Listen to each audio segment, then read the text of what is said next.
အားလုံးပဲမင်္ဂလာပါ Let's Find Address Channel ကနေပြီးတော့ပြန်ပြီးတော့ကြိုဆိုလိုက်ပါတယ်ကျွန်တော်ကတော့ admin ဝန်ပါကျွန်တော်ဒီနေ့ guide video လုပ်ပြပေးသွားမှာကြတော့ blog mesh ရဲ့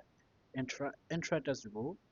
intra test video guide video လုပ်ပြပေးသွားမှာပဲဖြစ်ပါတယ်ဆိုတော့ကိုကဖုန်းနဲ့သုံးမယ်ဆိုလို့ရှိရင်ကိုသုံးမဲ့ browser တစ်ချက်ဝင်လိုက်နေ့တော့သမားဆိုလို့အဲ့တိုင်းပေါ့ browser ကိုသုံးမဲ့ Chrome browser ပြီးတော့ browser သုံးလဲ browser browser တွေကိုဝင်လိုက်ဆိုတော့ကျွန်တော်လုပ်ပြပေးမယ်အရင်ဆုံးကျွန်တော်တို့ဒီကောင်ဝင်ရှင်းကျွန်တော်တို့အဲ့လိုမျိုးမရဘူးဘာလို့ရမလဲဆိုလို့ရှိရင်ကျွန်တော်တို့ဒီလိုမျိုး no run ထားတယ်ဆိုလို့ရှိရင်အရင်ဆုံးဒီမှာဒီ note ထဲကိုသွားပြီးတော့ဒီ note ထဲကနေ dashboard ထဲဝင်လိုက်အဲ့ဆိုဒီလိုမျိုး dashboard ထဲရောက်သွားလိမ့်မယ်ဒီ dashboard ထဲကိုရောက်ပြီးသွားပြီဆိုလို့ရှိရင်ကျွန်တော်တို့ဒီအောက်နားလေးမှာ pub ဆိုပြီးတော့ရှိရယ်ဒီဘက်ထဲကနေပြီးတော့ intrat ကိုဝင်လိုက် intrat တွေဝင်ပြီးသွားပြီဆိုလို့ရှိရင်ဘယ်လိုမျိုးပေါ်မလဲဆိုလို့ရှိရင်ဒီလိုမျိုးပေါ်လာလိမ့်မယ်ဒီလိုမျိုးမပေါ်သေးဘူးဘယ်လိုမျိုးဘာလုပ်ရမလဲဆိုလို့ရှိရင်ဒီလိုမျိုးမပေါ်ခင်ဘာပေါ်မလဲဆိုလို့ရှိရင်ဒီညာဘက်ဒေါင်းနားလေးမှာ sign in ဆိုတာလေးရှိတယ်ဒီ sign in ဆိုတဲ့နေရာလေးမှာလုပ်လိုက် sign in ဆိုတဲ့နေရာမှာသူက Google ရှိမယ် Discord ရှိမယ် Twitter ရှိမယ် wallet တွေပါတယ်ရှိပဲပေါ့ကိုကြိုက်တဲ့ wallet နဲ့ချိန်လိုက်ကိုချိန်တဲ့ wallet ဆိုတဲ့နေရာမှာကျွန်တော်ဘာလုပ်စေချင်လဲဆိုလို့ချင်းကျွန်တော်တို့အရင်ဆုံးဒီဘက်မှာ blockchain ထဲမှာပေါ့ဒီ blockchain ရဲ့ဒီထဲမှာချိန်ထားတဲ့ wallet နဲ့ပဲချိန်စေချင်တယ် Solana wallet ကိုပြောတာပါ Phantom wallet ပေါ့ Solana နဲ့ချိန်ပြီးလို့ရှိရင်အဲ့ထဲချိန်လိုက်အဲ့ဆိုရပြီSolana မဟုတ်လို့ EVM နဲ့ချိန်လိုက် EVM ဆို EVM နဲ့ဝင်လိုက်ပါ MetaMask နဲ့ဝင်လိုက် MetaMask နဲ့ဝင်ပြီးတော့ချိန်လိုက်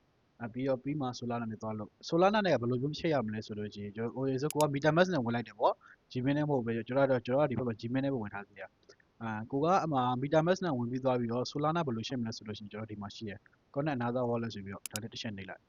်ဒီမှာအဲ့ဆိုဒီမှာသွားဟိုလေးပေါ်လာလိမ့်မယ်ကြိုက်တာရွေးပြီးတော့ချိန်လိုက်လို့ရပြီဟုတ်ပြီအဲ့ဒါကိုက wallet လေးချိန်ပြီး account လေး sign in ဝင်ပြီး account ကရပြီဒီလိုမျိုးပေါ်လာပြီဆိုလို့ရှိရင်အရင်ဆုံးဘာမှမလုပ်နိုင်အောင်အရင်ဆုံးဘာလုပ်မလဲဆိုလို့ရှိရင်ကျွန်တော်ဒီဘက်မှာပေါ်လာလိမ့်မယ်ဒီမှာ proof of humanity ဆိုပြီးတော့ရှိတယ်တစ်ချက်နှိပ်လိုက်ဒါလေးနှိပ်လိုက်လို့ရှိရင်ကျွန်တော်ဘာတွေထဲရောက်သွားမလဲဆိုလို့ရှိရင်ဒီနားလေးရောက်သွားလိမ့်မယ်သူကကျွန်တော်အဓိကသူဒီဟာနှိပ်လိုက်ခိုင်းတာကြဘာလို့ရမလဲဆိုလို့ရှိရင်ကျွန်တော်ဒီမှာအောက်မှာ account တွေချိန်ခိုင်းမလို့ဘာလို့ဆိုလို့ရှိရင်ကျွန်တော်ဒီနောက်မှာကြာတော့ကျွန်တော်ဒီမှာ Twitter test တွေပါတယ်အဲ့ဒါကျွန်တော်ဒီဘက်အရင်ဆုံးသွားပြီးတော့ဟိုဒီမှာမလိုအပ်တဲ့ Gmail တွေအကုန်ချိန်ပေးလိုက်Gmail တို့ Twitter တို့ Discord တို့အကုန်လုံးတန်းပြီးချိန်ပေးလိုက် Messenger တွေအကုန်လုံးချိန်ပေးလိုက်ဒီမှာသူပြောထားတယ်လေ connect at least 6 account တဲ့အဲ့ဒါဆို account 6 account လောက်ချိန်ပေးရမယ်အဲ့ဒါဆိုဒီတော့1 2 3 4 5ပါသေးတယ်ချက်ကြည့်အောင်မယ်ဟုတ်မှာ6ခုနဲ့ချိန်ပေးလိုက် Telegram လည်းပါသေးတယ် Telegram နဲ့ပါချိန်ပေးလိုက်လို့အဲ့ဒါ6ခုပြည့်သွားလိမ့်မယ်6ခုပြည့်သွားပြီဆိုလို့ရှိရင်ကျွန်တော်ဒီဘက်ကိုပြန်လာအဲ့ဆိုရင်ဒီလိုမျိုးပေါ်လာလိမ့်မယ်ဒီလိုမျိုးပေါ်လာပြီဆိုလို့ရှိရင်ကျွန်တော်တို့ဒီမှာအရင်ဆုံးဒီမှာရှိရယ် follow blog match on Twitter ဆိုတော့ဒီမှာဒီဟာလေးနှိပ်လိုက်ပြီးလို့ရှိရင် Twitter မှာ blog match ကိုသွား follow ပြီးတော့ဒီမှာသူပြောထားတယ်connect your blog match email on your interest personal page တဲ့ဒီကောင်ကကြတော့ဘယ်လိုမျိုးပြောရမလဲဆိုတော့ကိုကဒီထဲမှာဒီကောင်ကိုက login ဝင်လိုက်တာကGmail နဲ့မဟုတ်ဘူးဟိုနဲ့ wallet နဲ့ဝင်လိုက်ပြီဆိုလို့ရှိရင်ကျွန်တော်ဒီဝင်လိုက်တယ်ပေါ့ဒါပေမဲ့ကျွန်တော်ဒီဘက်မှာကျွန်တော် Gmail နဲ့ရှိတ်ရမယ်ဒီအဲ့ဆိုကျွန်တော်ဒီ Gmail ရှိတ်တဲ့နေရာမှာကျွန်တော်တို့ကိုက blog match ကိုတုံးထားတယ် Gmail နဲ့ချိန်ပေးလိုက်အဲ့ဆိုပိုအဆင်ပြေတယ်ချိန်ပြီးသွားပြီပေါ့ချိန်ပြီးသွားပြီဒါတွေချိန်ပြီးသွားပြီဆိုလို့ရှိရင်ကျွန်တော်ဒီကောင်လေးနှိပ်လိုက်ပြီးတော့ဒီကောင် follow ပြီးသွားပြီဆိုလို့ရှိရင်အောက်မှာဒီကောင်လေးက verify ဆိုတာလေးပေါ်လာလိမ့်မယ်ကျွန်တော်ဒီမှာဘာမှမရှိတ်ရသေးဘူးဒီမျိုး verify နဲ့ပေါ်လာလိမ့်မယ်အဲ့ဆိုရပြီဟုတ်ပြီအဲ့ဆိုရင်ဒီနှစ်ခုကလုပ်ပြီးသွားပြီပေါ့ဒီနှစ်ခုကရအဲ့တိုင်းဒီကောင်ကျတော့ blog match ကို account ဖွင့်ထားတဲ့ Gmail နဲ့ချိန်ဒီကောင်ကလည်း follow လုပ်အဲ့ဆိုရပြီဒီကောင်ကကျတော့ကျွန်တော် NFT သွားမင်းရမှာ NFT ဆိုတာဒီကောင် humanity NFT ပေါ့ဒီကောင်သွားမင်းရမှာဒီကောင်ကကြတော့သူကပြောထားတယ် score at least 10 humanity point ဒီ humanity point က10 point လောက်ရှိ10 point လောက်10 point ရှိမှကျွန်တော်ဒီ NFT မင်းရမှာNFT ကဘယ်လိုမျိုးဆိုလို့ရှိရင်ကျွန်တော်ဒီလိုမျိုးဟာလေ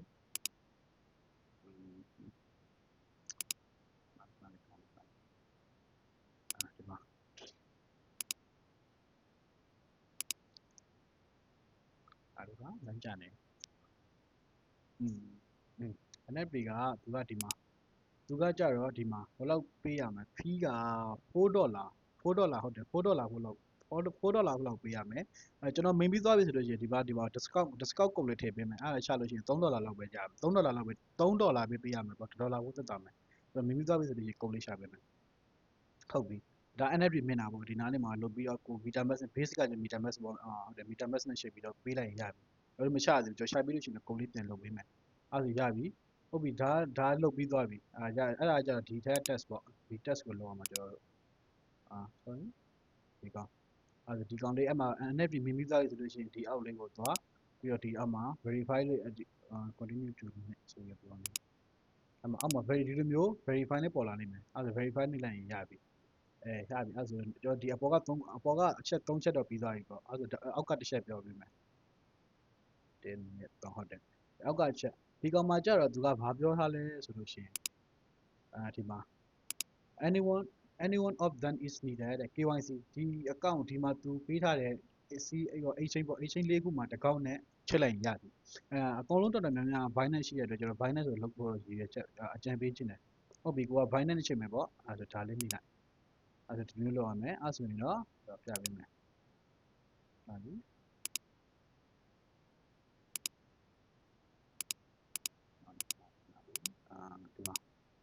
ဒီ verify နေလိုက်လို့ရှိရင်မရဘူးเนาะဒါဘာမလုပ်ရသေးလို့အဲ့ဒီဟာကိုဝင်လိုက် basic interest page ဆိုပြီးတော့အောက်မှာရှိတယ်sorry basic interest personal ဆိုပြီးတော့အဲ့ဝင်လိုက်အဲ့ဆိုဒီထက်ရောက်လာနိုင်မယ်ဒီထက်မှာသူကဘာလုပ်ရမလဲဆိုလို့ရှိရင်ကျွန်တော်ဒီအောက်မှာဆိုလိုက်proof of uniqueness လာမသိဘူးဒီတန်းထွက်နေမားရင်မားကောင်းတယ်မားနိုင်တယ်ဒီထက်ရောက်သွားပြီဆိုလို့ရှိရင်ကျွန်တော်ဒီမှာအဓိကလောက်ရမှာဒီမှာ Binance KYC ZK Pass ဒီကောင်ကကြတော့ဘာလဲဆိုလို့ရှိရင်ကျွန်တော်ပြပေးမယ်ဒီကကျွန်တော် extension တစ်ခု down ပြီးလောက်ရမှာပြမယ်အဲဆုံးကိုက ZK Pass ဒီကောင်ဒီ extension down ပြီးလောက်ရမှာဒီလိုဒီကောင်လေးအရင်ဆုံး down လိုက်ရမယ်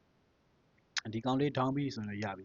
ဟုတ်ပြီဒီကောင်လေး down ပြီးသွားပြီဆိုလို့ရှိရင်အဆုံးဘာလုပ်အောင်လဲဆိုတော့ဒီဘက်မှာ connect လုပ်ရမယ်ဟုတ်တယ်နော် connect လုပ်ရမယ်ဆိုတော့ကျွန်တော်ဒီဘက်မှာ connect မလုပ်ခင်ဘာလုပ်စေချင်လဲဆိုလို့ရှိရင်ဒီဘက်မှာအရင်ဆုံးဒီ ZK Pass extension down ထားတယ်ပေါ့ extension တစ်ချက်ဝင်လိုက်ပြီးလို့ရှိရင်ဒီမှာ enter the world of crypto ဒါလေးနေလိုက်ပြီးရင်ဒီမျိုးပေါ်လာလိမ့်မယ် connect wallet ဆိုပြီးတော့ connect wallet connect လို့ပြီးလို့ရှိရင်သူက Binance Smart Chain BNB Smart Chain ကိုသူကဟောလုပ်ခိုင်းလိမ့်မယ် connect လုပ်ခိုင်း switch ခိုင်းလိမ့်မယ်ပြောင်းခိုင်းလိမ့်မယ် network ပြောင်းခိုင်းလိမ့်မယ်အဲ့ဒါဆိုပေါ်လာလိမ့်မယ်ဟုတ်ပြီအဲ့ဒါဆိုဒီနှစ်ခုမှာ wallet လေးချိန်ပြီးပြီ BNB လေးချိန်ပြီးသွားပြီဆိုလို့ရှိရင်ကျွန်တော်တို့ဒီဘက်ကိုပြန်လာခဲ့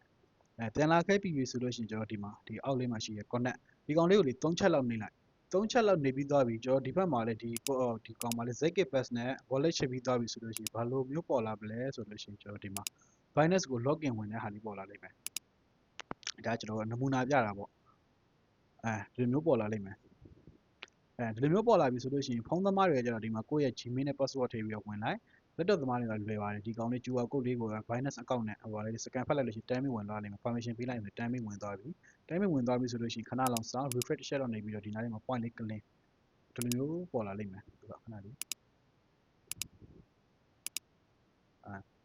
connect လုပ်ပြီးသွားပြီဆိုလို့ရှိရင်ဒီလိုမျိုးပေါ်လာလိမ့်မယ် claim ဆိုတာလေးပေါ်လာတယ်အဲ့ဒါဆိုနှိပ်လိုက်ဟုတ်ပြီဒီထဲမှာနှိပ်ပြီးသွားပြီဆိုလို့ရှိရင်ကျွန်တော်တို့ဒီနားလေးမှာပေါ့ဒီမှာ connect လုပ်ပြီးသွားပြီဆိုလို့ရှိရင်ကျွန်တော်ဒီဖက်လာအဲ့ဆိုရင်ဒီဘက်မှာ verify လုပ်လိုက်ဆိုရင်ရပြီ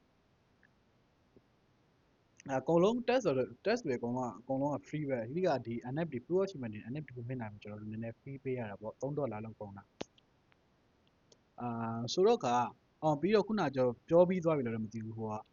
ကလေ Solana wallet EVM wallet ဘယ်လိုမျိုးရှင်းမယ်ဆိုလို့ရှိရင်ကိုကအရင်ဆုံးဒီဘက်မှာ EVM နဲ့ဝင်ထားပြီးဆိုလို့ရှိရင်ဒီနားလေးမှာ connect another wallet ဆိုတဲ့နေရာမှာဆိုတော့ဒီ Solana လေးချိန်လိုက်ဒီ Solana ကကျတော့ခုနပြောသလိုပေါ့ block mesh ကိုဖွင့်ထားတဲ့ wallet တွေချိန်လိုက်အဲ့ဒါပိုကောင်းတယ်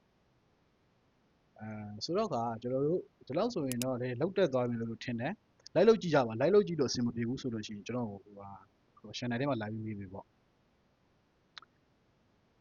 ဆိုတော့ကျွန်တော်တို့ဒီနေ့ဗီဒီယိုကတော့ဒီလောက်ပါပဲကျွန်တော်တို့နောက်ဗီဒီယိုမှာပြန်ပြီးတွေ့ကြတာပေါ့ airdrop ကောက်တိုင်းအကုန်လုံး profit တွေအများကြီးလိုက်ရပါစေဗျ